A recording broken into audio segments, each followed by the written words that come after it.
नमस्कार। स्वागत है आपका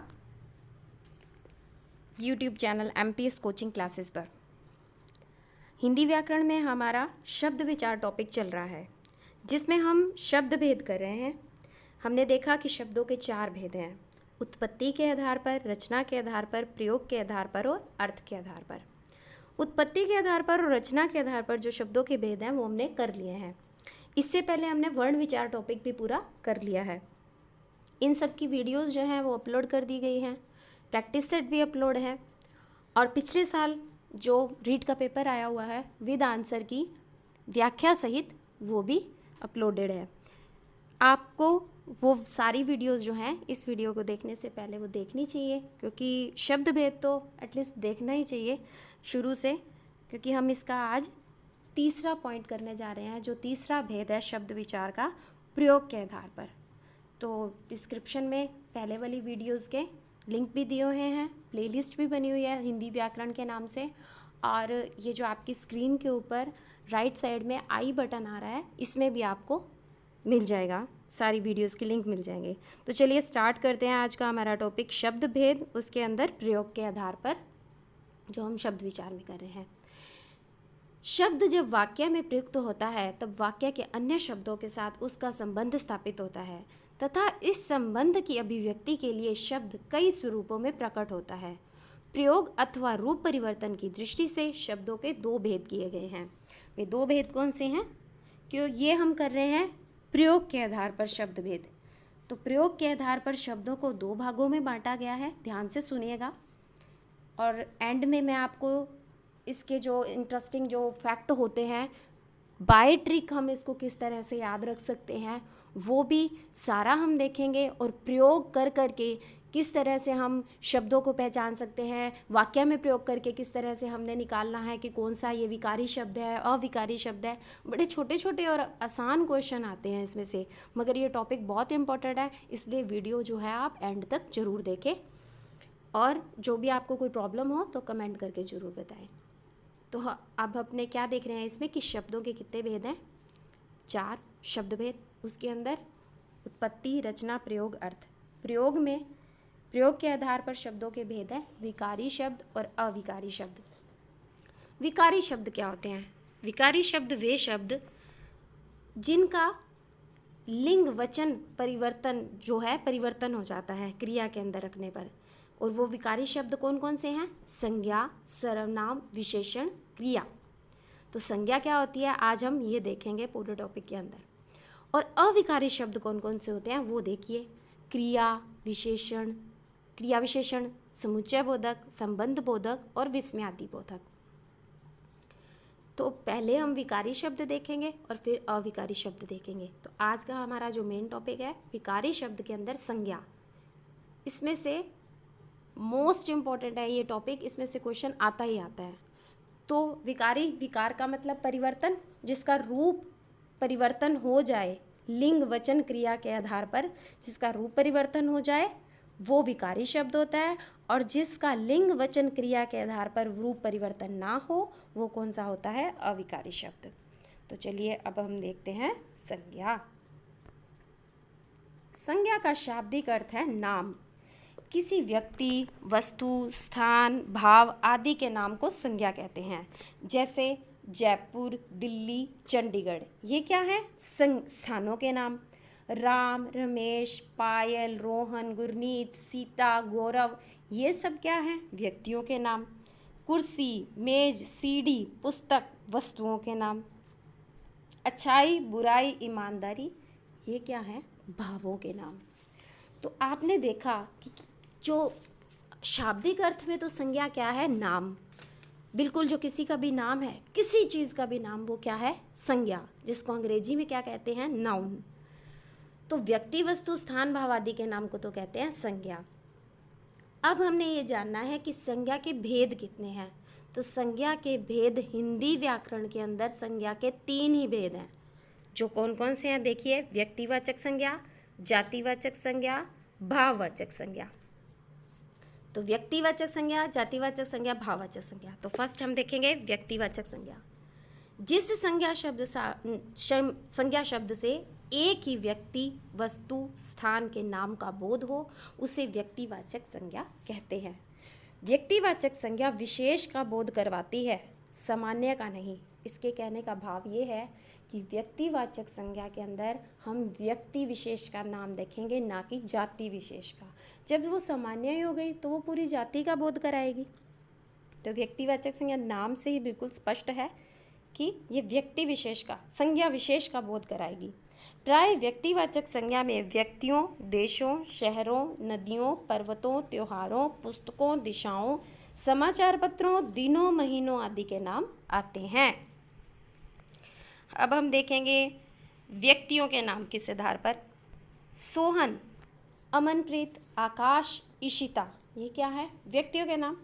गंगा, यमुना, ब्रह्मपुत्र, सरस्वती, नदी विशेष के नाम।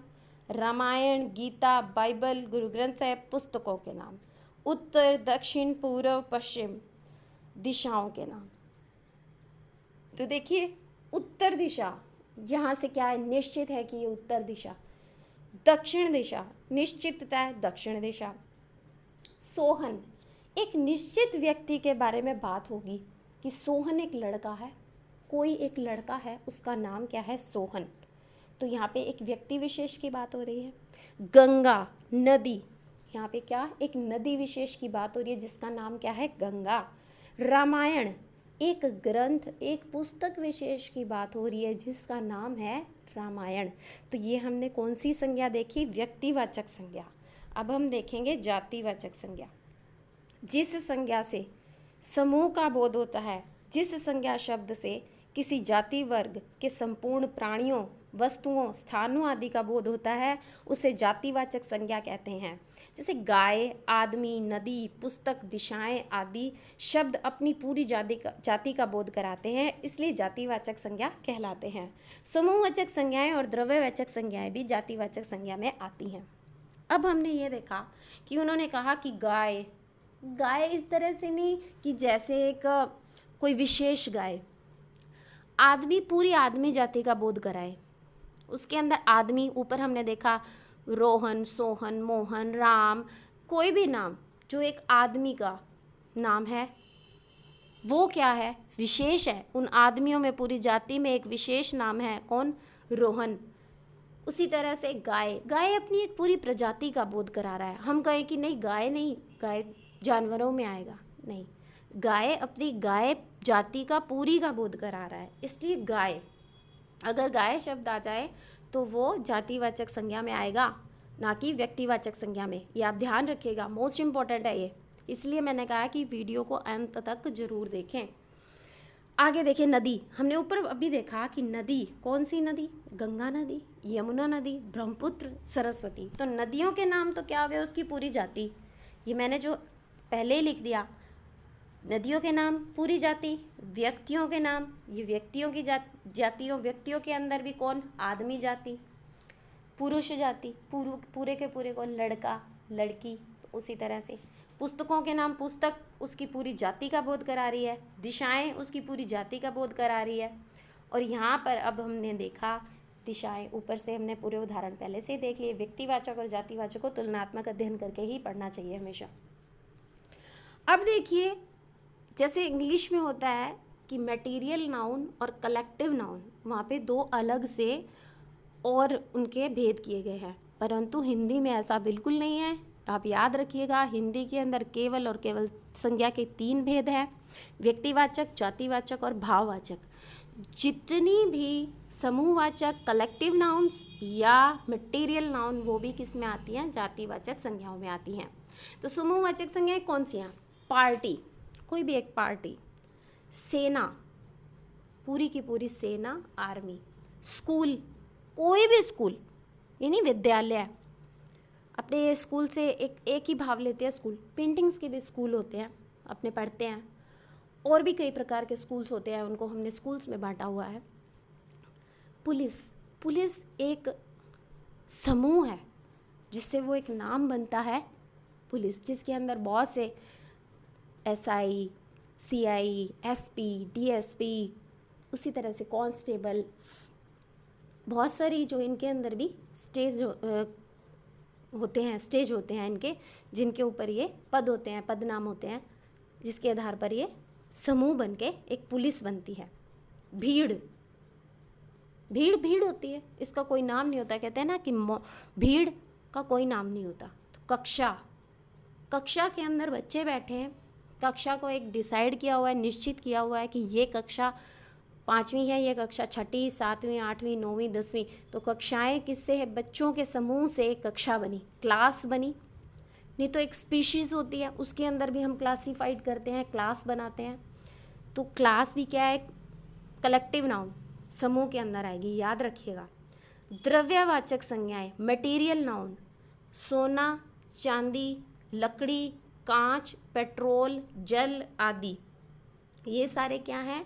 द्रव्यवाचक संज्ञाएं हैं। द्रव्य मैंने पदार्थ, कोई भी किसी भी प्रकार का जो पदार्थ है वो किसके अंदर आएगा? जातिवाचक संज्ञाओं के अंदर। अब एक नोट देखेंगे, कभी कभी जातिवाचक संज्ञाएं व्यक्तिवाचक के रूप में और व्यक्तिवाचक संज्ञाएं जातिवाचक के रूप में प्रयुक्त होती हैं। अब ध्यान से सुनिएगा। जैसे इस देश को कई सुभाष चंद्र चाहिए। सुभाष चंद्र एक व्यक्ति विशेष का नाम है, सुभाष चंद्र जी बोस।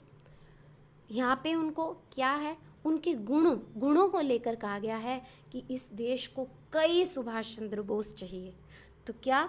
जातिवाचक संज्ञा के रूप में उनको देखा जा रहा है कि पूरी की पूरी जाति जो है ये मांग कर रही है कि कई सुभाष चंद्र बोस चाहिए। तो यहाँ पे जो एक सुभाष चंद्र बोस, ये आपको रेखांकित शब्द करके ये पूछा जाएगा कि उपयुक्त पंक्ति के अंदर जो रेखांकित शब्द है सुभाष चंद्र बोस, मान लीजिए यही प्रश्न आ जाए तो सुभाष चंद्र क्या है? व्यक्तिवाचक संज्ञा, जातिवाचक संज्ञा, वो समूहवाची भी डालेगा, समूहवाची संज्ञा या भाववाची संज्ञा। तो आपने क्या करना, वहाँ पे उत्तर क्या होगा? आपने तो सीधा नाम देखा, हाँ जी सुभाष चंद्र का नाम आया है, लगा दो व्यक्तिवाचक संज्ञा। नहीं, पूरा का पूरा प्रश्न जो है अंत तक पढ़ेंगे और उसके बाद जो प्रश्न का भाव है उसके अंतर्गत ही प्रश्न को हल करेंगे। तो यहाँ पे चाहे वो एक व्यक्ति विशेष का नाम है, परंतु वो है क्या? जातिवाचक संज्ञा के अंदर आएगा। आगे अब एक और प्रश्न देखें, उदाहरण देखें। नेहरू जी देश के प्रथम प्रधानमंत्री बने। तो नेहरू जी को अंडरलाइन करेगा, रेखांकित शब्द कहेगा वो। बताइए कि नेहरू जी जो शब्द है वो क्या है? व्यक्तिवाचक है, जातिवाचक है, भाववाचक है या समूहवाचक है? तो नेहरू जी व्यक्ति विशेष के लिए कहा गया है कि प्रथम प्रधानमंत्री जवाहरलाल नेहरू थे। ये देखिए, भारत में जयचंदों की कमी नहीं है। यहाँ पे क्या बात हो रही है? जयचंदों की कमी नहीं है, जयचंद की बात हो रही है। एक व्यक्ति विशेष है मगर उसके गुणों के आधार पर बात हो रही है कि भारत में उस जैसे जयचंद जैसे लोगों की कमी नहीं है। तो जयचंद को वो रेखांकित करेगा और फिर पूछेगा कि ये व्यक्तिवाचक है, जातिवाचक है, भाववाचक है, समूह, जो भी वो विकल्प बनाएगा। तो हम पूरी पहले पंक्ति पढ़ेंगे, प्रश्न का भाव समझेंगे और फिर उत्तर देंगे। अब आगे देखिए, सीता हमारे घर की लक्ष्मी है। लक्ष्मी है, लक्ष्मी भी एक नाम होता है, लक्ष्मी कई अर्थों में आता है। हम प्रायवाची शब्द पढ़ेंगे तब भी लक्ष्मी पढ़ेंगे।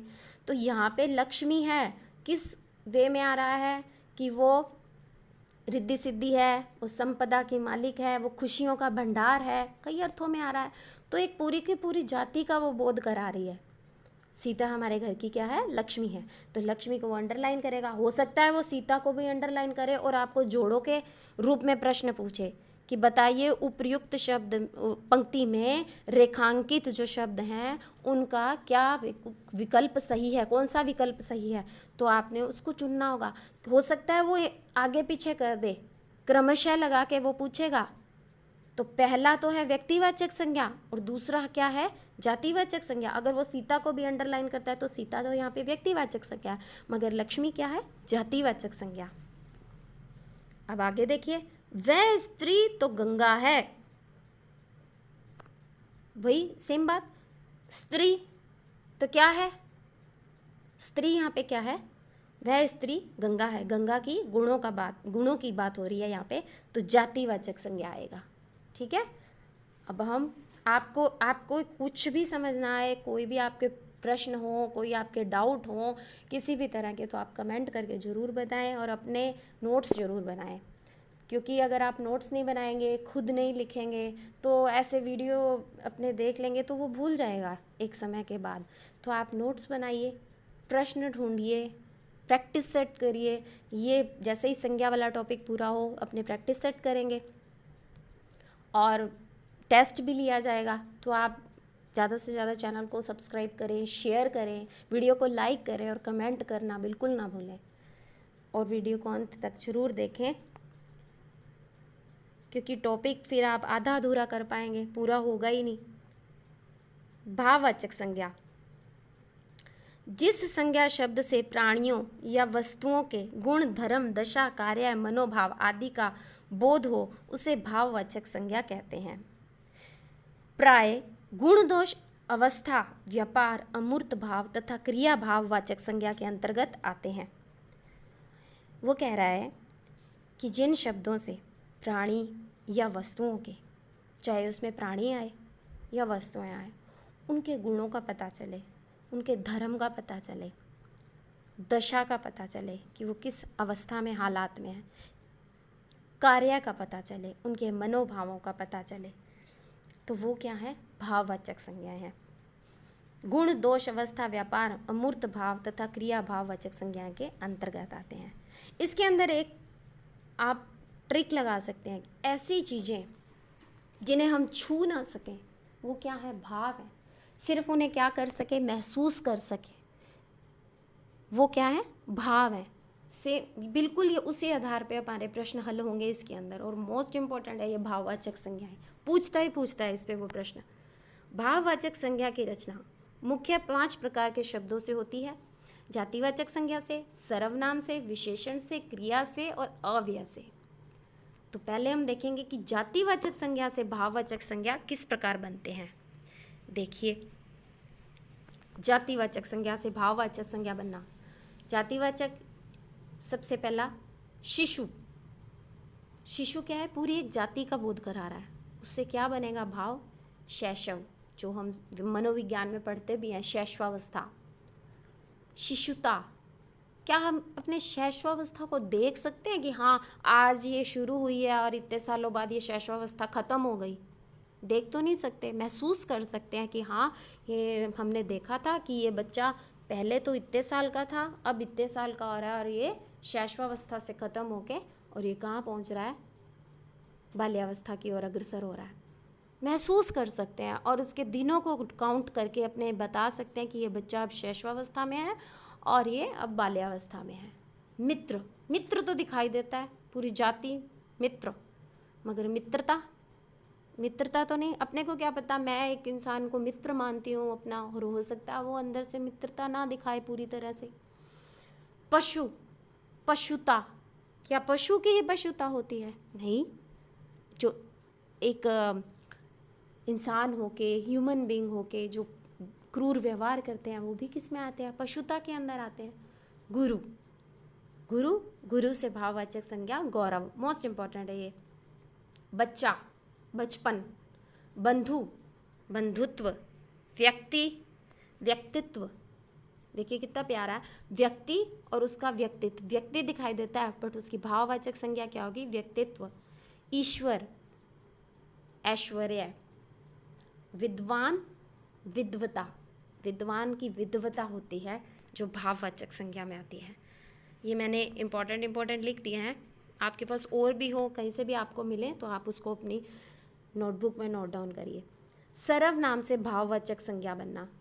सर्वनाम, आपको पता है सर्वनाम जो अपना अगला टॉपिक रहेगा, सबका नाम। आप, सर्व, मम, निज, अपना, ये क्या है? सारी सर्वनाम। तो आप से भाववाचक संज्ञा आपा, वो ऑप्शन में जरूर डालेगा, अपनापा, अपनत्व, कुछ भी डाल सकता है। आप से आपा, ये बहुत ध्यान रखने वाली बातें हैं, ये ध्यान से करिएगा ये टॉपिक। सर्व, सर्वस्व। मम, ममत्व, ममता। निज, निजत्व। निज अपना और निजत्व भाव कैसे अपने नहीं बता सकते ना, भाव हैं, महसूस कर सकते हैं। आप हो, आपके साथ मेरा आपा है, कहते हैं ना मैंने मेरा आपा खो दिया, वो एक अलग भाव है। मगर आप अगर आ जाए सर्वनाम और उसका वो भाववाचक संज्ञा पूछे तो वो क्या है, आपा। अब यहाँ देखिए, अपना, अपना, अपनापन, अपनत्व, तो इनको आपने बिल्कुल वाक्य में प्रयोग करके देखना है, फिर प्रश्न हल करना है, क्योंकि ये बिल्कुल ही छोटी छोटी माइनर से डिफरेंस होंगे ऑप्शन के अंदर। क्योंकि कई बार हम टॉपिक को बड़ा हल्का लेके चलते हैं, संज्ञा है क्या है कर लेंगे, नहीं, किसी भी टॉपिक को आपने हल्के में नहीं लेना, किसी भी टॉपिक को आपने छोड़ना नहीं है, क्योंकि बहुत ज़्यादा टफ कंपटीशन हो रहा है, आने वाले दिनों में और होगा, क्योंकि अभी लॉकडाउन है, सभी बच्चे पढ़ाई भी कर रहे हैं। आने वाले समय में जब वैकेंसी आएगी और फॉर्म भरवाए जाएंगे और पेपर भी हो सकता है कि जैसे शिक्षा मंत्री जी ने कहा है कि अगस्त सितंबर में ले लेंगे, तो समय बहुत कम है और लोग जुटे हुए हैं तैयारी में। तो आप एक एक ऑप्शन को, एक एक पॉइंट को ध्यान से देख के चलिए। विशेषण से भाववाचक संज्ञा, विशेषण संज्ञा और सर्वनाम की विशेषता बताने वाले शब्द मैंने ऊपर ही आपको बता दिया पहले। ये भी हमारा जो सर्वनाम के बाद जो टॉपिक रहेगा वो विशेषण रहेगा, मैं पहले ही बता रही हूँ, क्योंकि आप थोड़ा वर्क करके रखिए। कठोर, कठोर का क्या होगा भाववाचक संज्ञा, कठोरता, कठोर, कोई भी चीज़ कठोर है, ये उसकी विशेषता है। विधवा, कोई स्त्री विधवा है तो भाववाचक में क्या है, उसका वैधव्य है, वैधव्य। चालाक, कोई भी चालाक है, ये उसकी विशेषता है, और भाववाचक संज्ञा में बड़ी चालाकी करता है, चालाक है, चालाकी करता है। शिष्ट, बहुत ही शिष्ट है, इसमें शिष्टता है। शिष्ट विशेषण है, वो ये पूछ सकता है कि कौन सी विशेषण है और कौन सा भाव है। ऊंचा, यह पेड़ बहुत ऊंचा है, ये पर्वत बहुत ऊंचा है, मगर मैं कहूँ इसकी ऊंचाई बहुत है, मुझसे नहीं चढ़ा जाएगा, ये इसकी ऊंचाई बहुत है। मगर मैं कहूँ पर्वत बहुत ऊंचा है, ये तो उसकी विशेषता है, मगर ऊंचाई उसकी भाववाचक संज्ञा है। शूर, शौर्य, एक शूरवीर है और शौर्य उसका भाव है, इसको हम देख नहीं सकते, महसूस कर सकते हैं। मूर्ख, मूर्ख उसकी विशेषता है और मूर्खता उसका भाव है। वीर, वीरता। गर्म, कोई वस्तु गर्म है और उसका भाव क्या है, गर्मी। सहायक, सहायता। हरा, हरियाली। पतित, पतन, ये मैंने जिस पे अंडरलाइन किया है मोस्ट इम्पोर्टेंट है, आप इसको ध्यान से देखिएगा। छोटा, छुटपन। दुष्ट, दुष्टता। काला, कालीमा या कालापन। आवश्यक, आवश्यकता। आलसी, आलस्य। मीठा, मिठास, देखिए मीठा से मिठास बनेगा। अब देखिए क्रिया से भाववाचक संज्ञाएं बनाना। क्रिया से भाववाचक संज्ञाएं कैसे बनेगी, क्रिया, जीना, जीना एक क्रिया है। जीवन, हंसना, हंसना एक क्रिया है। हंसी, मुझसे हंसी रोकी नहीं गई, वह हंस रहा है, मुझसे हंसी रोकी नहीं गई और वह हंस रहा है, उसकी हंसी तो देखो। हो सकता है कि वो मन ही मन हंस रहा हो, हंसी इसके हाव भाव से हमें पता लगेगा कि वो हंस रहा है, दुखी है, निराश है, क्रोधित है, तो ये हंसी एक भाव है। गूंजना, गूंज, गान, गाना है यहाँ पे, गाना से गान, ये इधर आ की मात्रा रहेगी, गाना से गान। बिकना, बिक्री। उड़ना, उड़ान। पढ़ना, पढ़ाई। सजाना, सजावट। गिरना, गिरावट। लिखना, लिखावट। सुनना, सुनवाई। चलना से चाल, चलना एक क्रिया है, चाल उसका भाव है। पहचानना, पहचान। पूजना, पूजा। भूलना, भूल। हारना, हार। थकना, थकावट या थकान। पीना, पान। जमना, जमाव। चमकना, चमक। बैठना, बैठक, देखिए बैठना से बैठक बनेगा। भाववाचक संज्ञा के अंदर 5th पॉइंट, लास्ट पॉइंट, अव्यय से भाववाचक संज्ञा। अव्यय, दूर, दूरी, ऊपर, ऊपरी, धिक, धिक्कार, शीघ्र, शीघ्रता, मना, मनाही, निकट, निकटता, नीचे, नीचाई, समीप, सामीप्य। अव्यय क्या होते हैं? ये अविकारी शब्द होते हैं। इसको जब अविकारी अपने टॉपिक करेंगे तो उसमें अपने अच्छे से समझेंगे। फिलहाल आप इसकी भाववाचक संज्ञाएं बनाना सीख लीजिए। नोट, भाववाचक संज्ञाएं भी समूह के रूप में जातिवाचक संज्ञाएं में आती है। मोस्ट इंपॉर्टेंट है, इसीलिए मैं बार बार कह रही थी कि वीडियो को अंत तक जरूर देखें। यहाँ से प्रश्न आया हुआ है रीट के अंदर, और भी कंपटीशन एग्जाम्स में आया हुआ है, सेकंड ग्रेड में आया हुआ है, तो देखते हैं इसको। भाववाचक संज्ञाएं भी समूह के रूप में जातिवाचक संज्ञा में ही आती हैं। भाववाचक संज्ञाएं क्या है? ऊंचाई, बुराई, गहराई। और ऊंचाई बना किससे है? विशेषण से। ऊंचा, बुराई, बुरा विशेषण है, बुराई। गहरा, ये जगह इतनी गहरी है, गहरा है, तो गहराई ये विशेषण से ही बना है। तो हैं क्या ये सारी भाववाचक संज्ञाएं? अगर इसके अपने बहुवचन रूप कर दें, ऊंचाइयाँ, बुराइयाँ, गहराइयाँ, तो ये जातिवाचक संज्ञाओं में प्रयोग होंगे। यहाँ बहुत ऊंचाइयाँ हैं, यहाँ बहुत बुराइयाँ हैं, तो ये जो शब्द में, अगर वाक्य में ये शब्द प्रयोग में आ जाएं कि ये बहुत ऊंचाइयाँ हैं, ये बुराइयाँ हैं, ये गहराइयाँ हैं, तो ये कहाँ जाएंगे? जातिवाचक संज्ञाएं में जाएंगे, ना कि भाववाचक संज्ञाएं में, क्योंकि इनके क्या है? ऊंचाइयाँ, बुराइयाँ, गहराइयाँ बहुवचन रूप प्रयोग हो रहे हैं। आज की वीडियो में हमारा ये संज्ञा टॉपिक जो है पूरा हो चुका है। आपको कुछ भी ना समझ आया हो तो आप ज़रूर बताइएगा।